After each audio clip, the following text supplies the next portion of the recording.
భగవత్పాదుల వారి రచన. అయితే ఇక శివ మహిమ్నా స్తోత్రం శ్రీ పుష్పదంతాచార్యుల వారి రచన.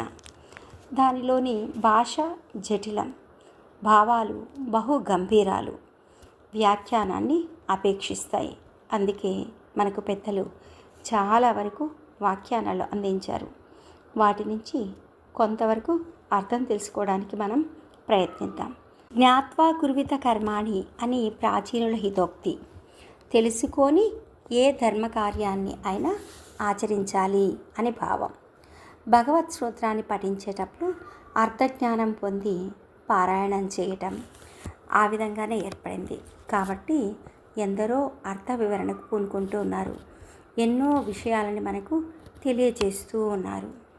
ఈనాడు సమాజంలో ఆధ్యాత్మిక చింతన వర్ధిల్లుతోంది. జిజ్ఞాసులు, ఆర్ష